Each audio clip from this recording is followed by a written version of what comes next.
मदाचार्यपर्यन्तां वन्दे गुरुपरम्परां वाक्यकारं वररुचिं भाष्यकारं पतञ्जलिं पाणिनिं सूत्रकारं च प्रणतोऽस्मि मुनित्रयम्।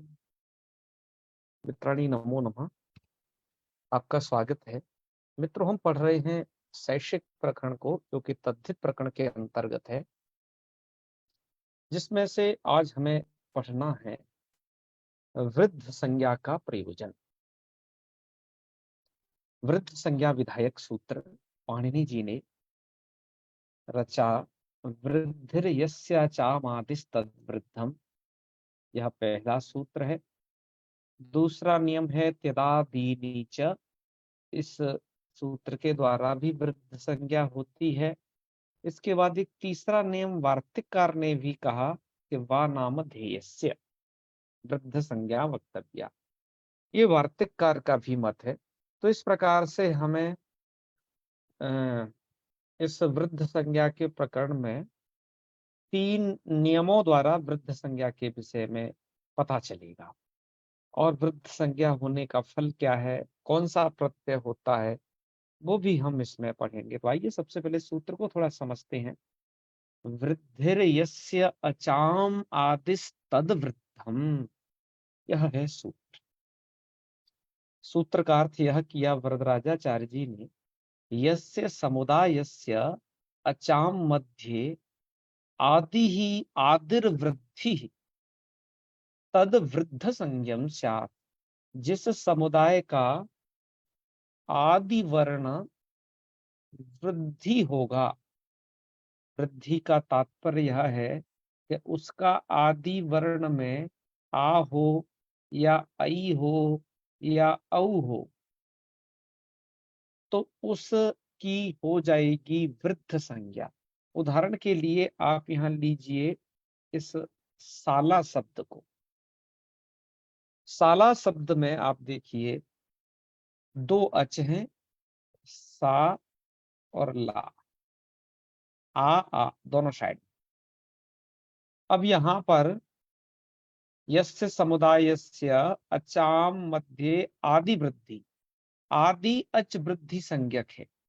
तो यस यहाँ पर आदि अच वृद्धि संज्ञक है, माने कि ये आकार, हालांकि आदि में तो हल है, लेकिन ये व्यंजन तो अविद्यमान रहेगा। जब स्वर की चर्चा की, स्वर के विषय में चर्चा की जा रही है, उस अच की चर्चा की जा रही है। तो यहाँ पर है ये आकार। आकार होने से यह साला शब्द वृद्धि संज्ञक हो गया।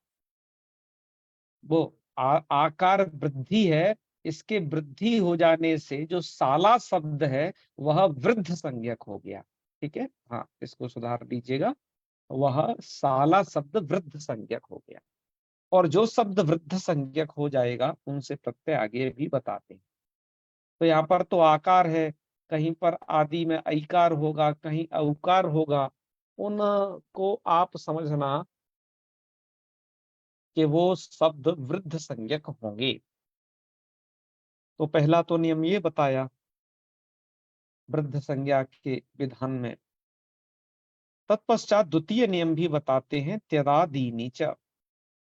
इसका अर्थ यह होता है, त्यदादि गणे पठितानाम शब्दानाम, थोड़ा सा वृत्ति में ऐसा लिखना चाहिए, वृद्ध संज्ञानीषु पठिताः शब्दाः, ऐसा कहना चाहिए था।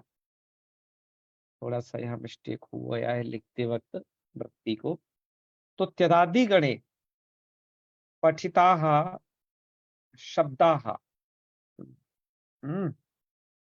यहाँ पर वृद्ध संज्ञानी ये नपुंसक इसलिए दे दिया त्यदादीनी को लेकर के, नहीं तो ऐसा अर्थ लिख दीजिए सीधा सा कि त्यदादि गणे पठितानाम शब्दानाम वृद्ध संज्ञासी, ये सही है।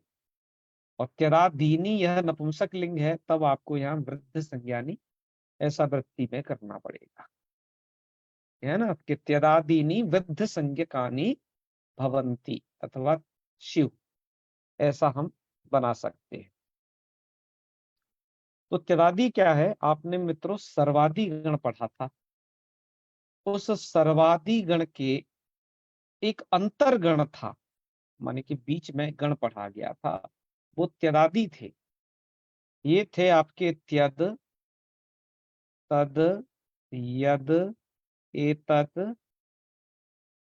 इदम, अदस, एक, द्वि, युष्मद्, अस्मद्, भवतु और किम।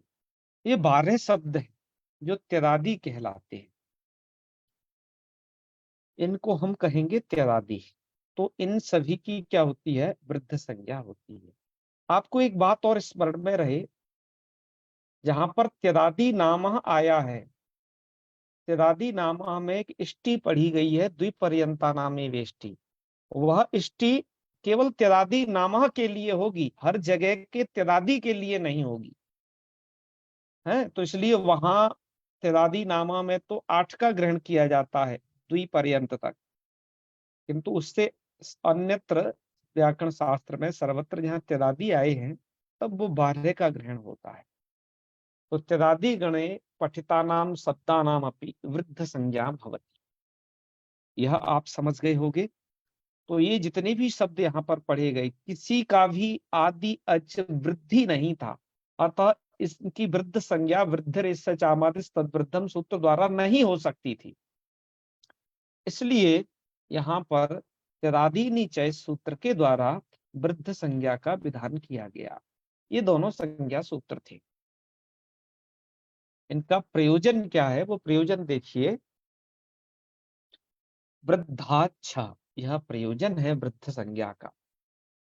सूत्रार्थ ये करना है, वृद्धात प्रातिपदिकात, जो वृद्ध संज्ञक प्रातिपदिक हैं उनसे छ प्रत्ययो भवति सच शैषिक, छ प्रत्यय होता है और वो प्रत्यय शैषिक, शैषिक है, होता है। शैषिक मतलब वो इसमें जो अर्थ पढ़े गए उन अर्थों में विधान किया जाता है, जातादि अर्थों। यहाँ पर ये 2 उदाहरण वरदराजाचार्य जी ने शालीय मालीय वृद्धरेस्य चामातिस तद्वृद्धम इसके दिए। मित्रों, यहाँ पर मूल शब्द है शाला। शाला शब्द गृहम का वाची है। विग्रह कर लेना, शालायाम भवः जातः इत्यादि 24 अर्थों में से जो संगत अर्थ है शीर्षकों में उसे रख लीजिएगा। शाला शब्द वृद्ध संज्ञक है, अभी आपको बताया, क्योंकि यहाँ पर वृद्धि, इसके आदि अच वृद्धि है, साकारोत्तरवर्ती जो आकार है वह, तो इसलिए इसकी वृद्ध संज्ञा हो जाएगी। और वृद्ध संज्ञक से क्या हो गया? छ प्रत्यय हो गया, वृद्धाच्छ सूत्र द्वारा छ प्रत्यय कर दिया। छ में 2 वर्ण है, याद रहे, छ एंड अ। यहाँ पर छ के स्थान पर ई य ऐसा हलंत हो जाता है और अ इसमें यथावत जोड़ देना, तो ये इस प्रकार का बन जाएगा, ई य ऐसा अदंत है। ये सर्वत्र आयनी इन्हीं सूत्र के विषय में याद रहे, हम बता भी चुके हैं सूत्र को जब पढ़ाया था तब। तो ये साल और शाला के आकार का यहाँ पर, क्योंकि ई आजादी प्रत्यय है तो भ संज्ञा होगी, और इससे से उस आकार का लोप होकर के साली यह बनेगा। इसका अर्थ होगा शाला में उत्पन्न हुआ। शाला माने गृहम, घर में उत्पन्न हुआ, शालीय। इसी प्रकार से माला शब्द से आप माली यह बना लेना। अब पता नहीं वरदराजाचार्य जी ने क्यों यहाँ पर ये 2 उदाहरण दे दिए वृद्ध सचामादिस तद्वृद्धम के। ये मुझे वरदराजाचार्य जी के क्योंकि वो तो संक्षेप पे भरोसा करते हैं, तो उनकी शैली के विपरीत मुझे लगता है यहाँ पर शालीय एक उदाहरण देना भी पर्याप्त होता, क्योंकि वो वृद्ध सचामादिस तद्वृद्धम का उदाहरण है। तो दूसरा दे दिया तो चलो कोई बात नहीं, उदाहरणांतर समझ लीजिए, पर मूल कार्य इनकी ऐसी आदत है कि ये एक ही उदाहरण देते हैं प्रायः। ठीक है, काशिकाकार की तरफ बहुत ही उदाहरण नहीं देते। ये कौमुदी ग्रंथों की पहचान है, जिसमें से लघु कौमुदी तो और भी लघु लिखता है, तो एक देने से भी काम चल सकता था। चलिए कोई बात नहीं, अब दे दिया तो हमने पढ़ भी लिया। मालीय बनाने में भी कोई दिक्कत नहीं, जो शालीय बना लेगा वही प्रक्रिया मालीय की है। इसके पश्चात तदीयः, यह उदाहरण दिया। ये दरअसल यहाँ पर त्यदादीनि सूत्र के द्वारा यहाँ पर वृद्ध संज्ञा का विधान किया जाता है। अब क्योंकि ये त्यदादि गण में जो तद शब्द है वो दूसरे नंबर पर आया, ये त्यद पहला शब्द त्यदादि गण में वैदिक है, अतः इसके उदाहरण को वरदराजाचार्य जी ने नहीं दिया, इसलिए दूसरे नंबर पर चले गए। अब यहाँ पर विग्रह कर लेना तस्य अयम, ठीक है, क्या विग्रह कर लेना? तस्य अयम, माने कि उसका यह इत्यादि अर्थ होंगे, सही से अर्थ हैं तमाम। तो तस्य अयम में तद नस छ को ई, तद ई वर्ण सम्मेलन कर करके तदीय, ठीक है, तदीय बन जाएगा। और ऐसे जो उदाहरण हैं वृद्धि से चामातिस तद वृद्धम में से जहां वृद्ध संज्ञा होती है, उससे वृद्धा छ से जहां छ किया जाना है, उन उदाहरणों को अभी हम पढ़ेंगे। और त्यदादि नीच में त्यदादि गण में जो ये 12 शब्द पढ़े गए हैं, तद का तो तदीय पढ़ दिया आपने, ऐसे यद का यदीय, ये तदीय इत्यादि उदाहरणों को भी अभी हम वहमी व्याख्या से जान लेंगे। उन्होंने वो शब्द के सभी उदाहरण सिद्ध करके लिख दिए हैं। इस स्लाइड का एक नियम और समझ लीजिए पहले। ये नियम ये है, वा नाम ध्येयस्य, यह नियम, ये नियम ये कहता है, वा मतलब विकल्प से, नामधेयस्य वृद्ध संज्ञा वक्तव्य। नामधेयस्य, नामधेयस्य इत्युक्ते नाम न, नाम की, चाहे तो नामधेय कहिए या फिर आप उसे कहिए नाम। जो नाम होते हैं जिन्हें आप कहते हैं संज्ञा शब्द, नाउन, उनकी वृद्ध संज्ञा विकल्प से होती है। जैसे देवदत्त है नाम, क्या नाम है किसी का? देवदत्ता। तो अब यहां पर इसकी वृद्ध संज्ञा विकल्प है देवदत्ता की, तो विग्रह कर लेना देवदत्तस्य अयम इत्यादि, जाता कोई से भी विग्रह हो सकते हैं इनमें से, कैशिकों में से। तो देवदत्त नश छ, छ को ई, और देवदत्त के आकार का कर देना लोप, तो आपका रूप बन के तैयार हो जाएगा देवदत्तीय। यहाँ पर ये छ प्रत्यय मतलब वृद्ध संज्ञा विकल्प से होती है। वृद्ध संज्ञा विकल्प से होने से एक बार तो छ होगा, जब छ न होगा तो सैसिक अर्थ में यथा प्राप्त अण प्रत्यय होगा।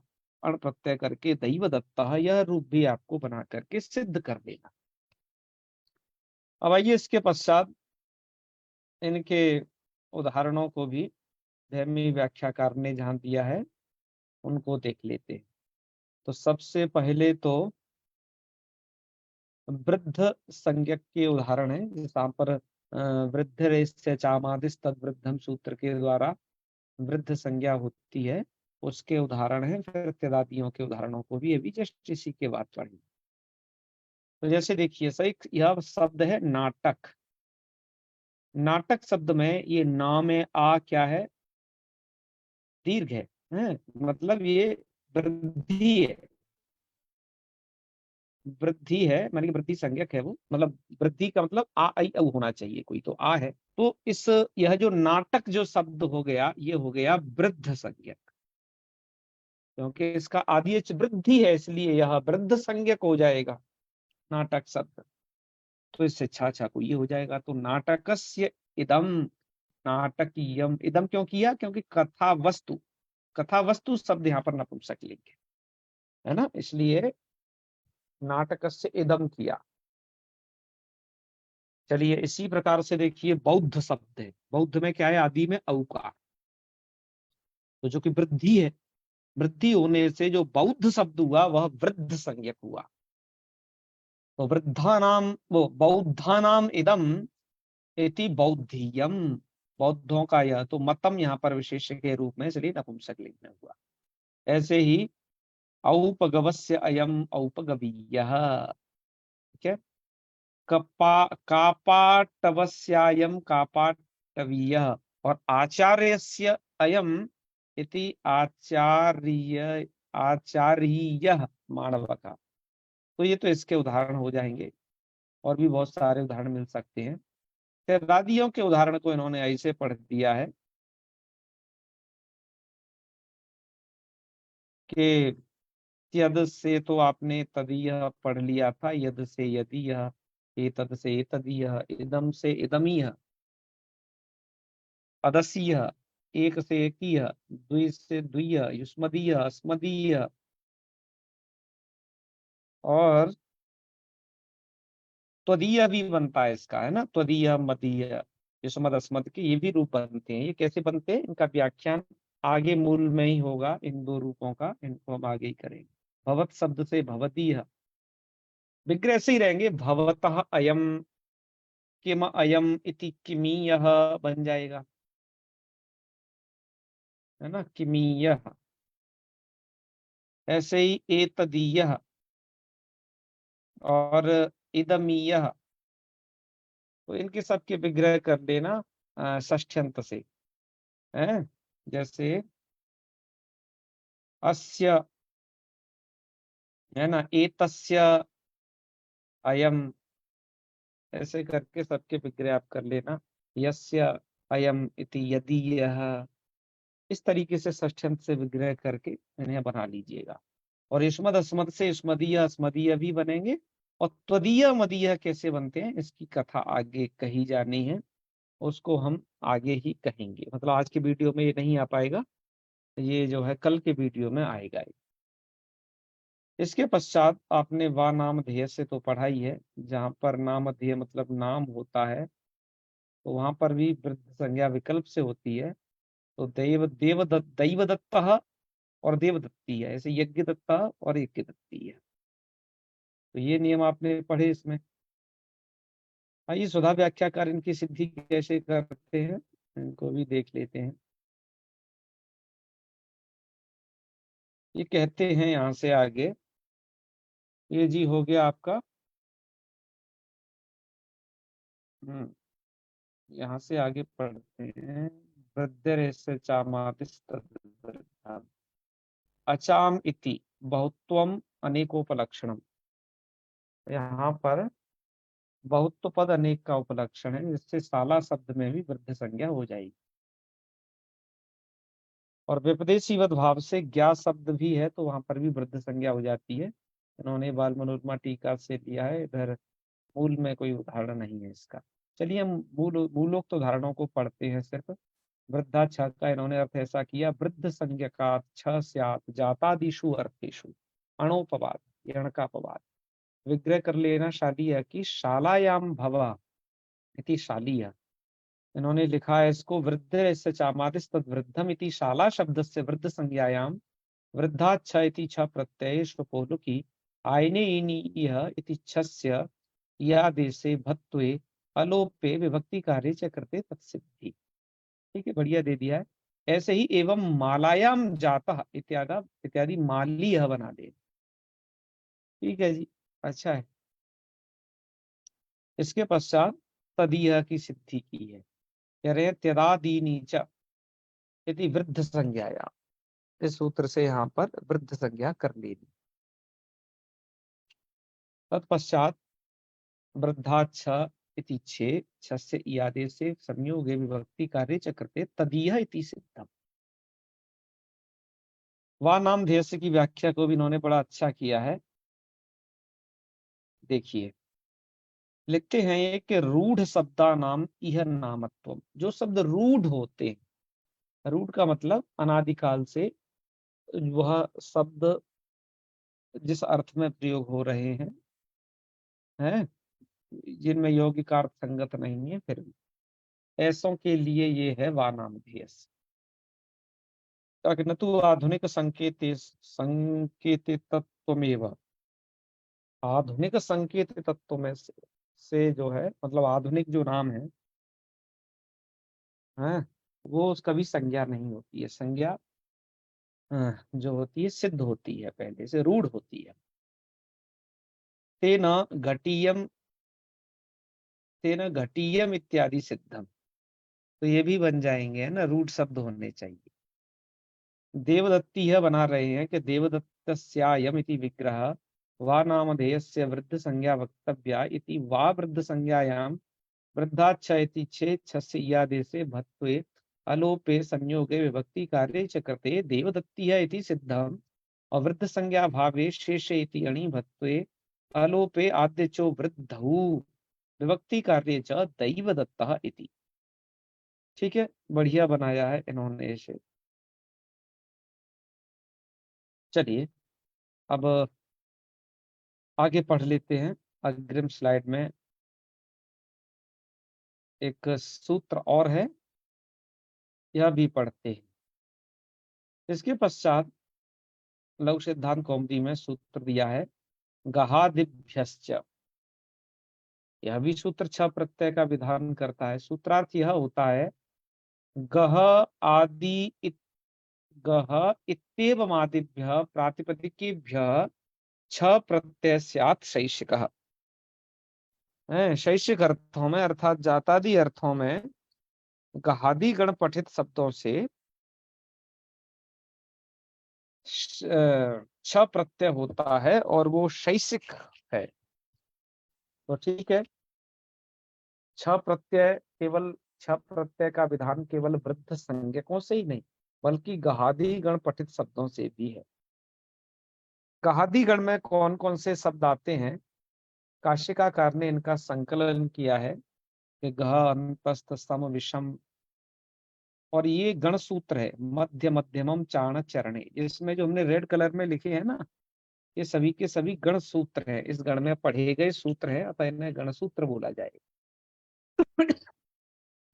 मुख पार्श्वत सुरलोपः जन परयो कुक्ष देवस्य च वेणुकादिभ्य क्षण, इस प्रकार के इस सूत्र इसमें पढ़े गए। अब और शब्द भी पढ़े गए हैं, उत्तम अंग बंग मगध है। ये क्या है? पूर्व पक्ष होना चाहिए, थोड़ा हलंत हो गया। पूर्व पक्ष, अपर पक्ष, अधम शाखा, उत्तम शाखा, समान शाखा, ऐसे बहुत सारे शब्दों को इसमें पढ़ा गया है। मैंने इसका पाठ अन्यत्र भी देखा, गहादि गण का पाठ अलग अलग है, कहीं पर कुछ शब्द हैं, कहीं कुछ शब्द नहीं है।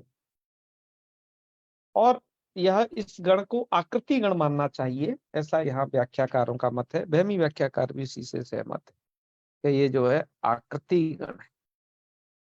ठीक है, ये गण पाठ अन्यत्र भी है, काशिका से अतिरिक्त भी, पर पाठ अलग अलग है इस गण के। पर इसमें सबसे पहला तो आप देख ही रही हो, गह शब्द है। विग्रह कर लेना, गहे भवः जाता है इत्यादि, गह में उत्पन्न हुआ, या गहे गह में होने वाला। तो गह किसे कहते हैं, इसकी व्याख्या भी गह शब्द की अलग अलग कही गई है। गीता प्रेसकार तो ये कहते हैं, उसके जो टिप्पणीकार हैं, कि गहो देश विशेष तत्र जाता। गह जो है देश विशेष, उसमें उत्पन्न होने वाले को कहेंगे गहिया। इसके अलावा जो हमने शोधा व्याख्या आपको दिखा रहे थे, वो भी इसी पक्ष के पक्षधर हैं, आपको दिखाएंगे। और भी बहुत लोगों ने इसका देश विशेष अर्थ दिया है, किंतु भैमी व्याख्याकार को ऐसे बहुत सारे उदाहरण मिले। किसी ने गह का अर्थ गुफा भी किया है, किसी ने गह का गहन स्थान भी किया है अर्थ। तो उन्होंने इस तरीके के अर्थ भी दे रखे हैं, और इसके अर्थ के विषय में उन्होंने एक टिप्पण भी लिखा है गह शब्द के विषय में। तो चलिए, जिस अर्थ में प्रयोग हो रहा है ये तो अनुसंदेह है, पर अब ये शब्द प्रयोग नहीं होता है। लेकिन गादी गण में आने वाले और इससे सिद्ध होने वाले और शब्द बहुत प्रयोग हो रहे हैं, उनको मैं आपको जरूर दिखाऊंगा। तो गहिया तो कोई दिक्कत नहीं इसकी सिद्धि में, तो गह नी छ छ को ये कर लेना, गा के हकार उत्तरवर्ती हकार के स्थिति चलोप करके गहिया बना लेना। अब तो बस आपको जो ध्यान देना है, इस गण में इससे सिद्ध होने वाले अन्य शब्द बहुत महत्वपूर्ण है। वेमी व्याख्याकार ने उसमें से उन शब्दों की सूची दी है गादिभ्यश्च में। तो आइए इनको देख लीजिए कौन कौन से बनेंगे। देखिए गादी गण ये वेमी व्याख्याकार ने भी दिया है, तो ये थोड़ा सा काशिका में दिए गए से अलग हो सकता है, कुछ जगह पाठ भेद भी है। खेमराज श्री कृष्णदास का जो लक्कौमदी है उसमें भी है वो, पर थोड़ा भेद से पढ़ा गया है सर्वत्र। तो गादीगण में अंतस्थ शब्द पढ़ा गया है। तो विग्रह करते वक्त अंतस्थेसु भवः, अंतस्थ में होने वाला अंतस्थीय, समे भवः अथवा सम्माद आगतः वा, क्या बन जाएगा, समीय, विषमे भवः और या फिर विषमाद आगतः, कोई सा भी अर्थ जो शैक्षिक अर्थ होगा वो संगत होगा। विषमीय, अंगेषु भवम अंगीयम, भंगेषु भवम भंगीयम, मगधेषु भवम मगधीयम, एकग्रामीयम पूर्वपक्षीयम अपरपक्षीयम, उत्तमीयम उत्तरीयम, एक साखीयम समान साखीयम, उससे जो बने बने शब्द हैं वो इन्होंने दिए हैं। अब यहाँ पर आपको जो विशेष ध्यान देना है, परकीय, ये शब्द भी इसमें पढ़ा गया है। स्वे भव, स्वकीय शब्द भी इसमें दिया गया है। अंतरे भवम, अंतरीयम दिया गया है, न अंतरीयमिति नान्तरीयम, और इससे स्वार्थ में कन प्रत्यय करके नान्तरीयकम भी बन जाता है। ठीक है ना। तो इस प्रकार से ये गादी गण है, इसको आकृति गण माना गया है, जिससे मतवर्थे भवम मत्वर्थीयम ये शब्द भी बन जाएंगे। मत्तुवर्थीयम मतुवर्थे भवम, मतवर्थे भवम मत्वर्थीयम, घटस्य इदम घटीयम, घटीयम कहेंगे जलम को। तो ऐसे ये जो गण है ये आकृति गण। तो गादी को आकृति गण मान करके अन्य बहुत सारे शब्द भी सिद्ध हो सकते हैं जो शिष्ट परंपरा में पाए जाते हैं।